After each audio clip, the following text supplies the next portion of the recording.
Easy now. I'm gonna be free or die.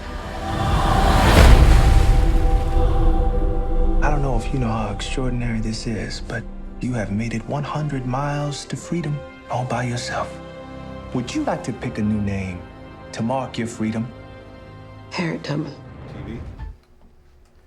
This is a superhero movie if I ever seen one. Yeah, it's a real superhero movie. Yeah, real superhero movie. I mean, I was I mean, like I heard about you in the notes, I was so surprised that after all this time there hasn't been any real critical work on film about Harriet Tubman. Wow, there's been 12 movies on Winston Churchill, which brings me to my first question. As a Brit, how far did this story of her heroism translate over across the pond? Like, was this something that everybody's kind of familiar with?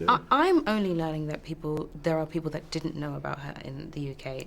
I did. We were taught about her at my school in history lessons, but it was broad strokes. You know, I knew the work that she did. I knew who she was. I knew that she did the 100 miles to freedom. I knew that she came back and brought other people to freedom. But there was no real detail. I always liken it to paint by numbers. You see the picture, but there's no colours. Right. But so this film and doing this allowed me I guess the privilege of learning about her, so I could fill in all the colours of her. But I knew of her, and she was one of the very few women I could look to as an example. Right, yeah. right. I mean, one of the things I learned about in this film is that she was the only woman in American history to lead a battalion, which was news to me. With all the story of her, like, was there anything that you couldn't fit into this narrative that you weren't that you really wanted to?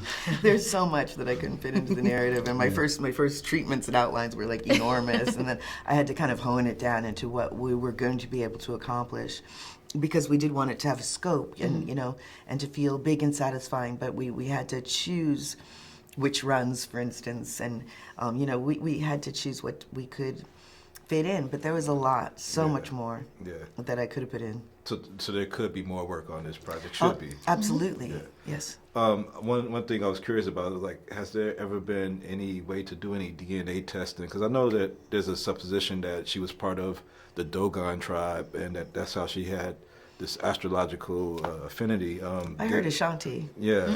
My research says she was Ashanti, and that both of her parents were Ashanti. Oh, okay. So the $20 bill. I mean, we're here. Obama declared that he was going to put a woman on a currency, and it's been held up. Is there any hope that this story might, just keep the push for what's already kind of been decided? I hope so. I think that the Harriet on the $20 bill has been postponed. Yes, it will happen. But I think it will happen. Yeah. Okay. And lastly, quickly, I know this was like a family affair. You have Vonnie Curtis and your son, who has an amazing resemblance to some other story that I could see in the future. But how was that, just working with your husband, who's a director, actor, and your son along? What's amazing? It's my fourth film with Vonnie, who's just a wonderful actor. My son. This was the first time working with him in a real lead, one of the leads, and he's great. He's great to be around. He loves Cynthia, I love him, yeah. And he's wonderful. It was very comforting.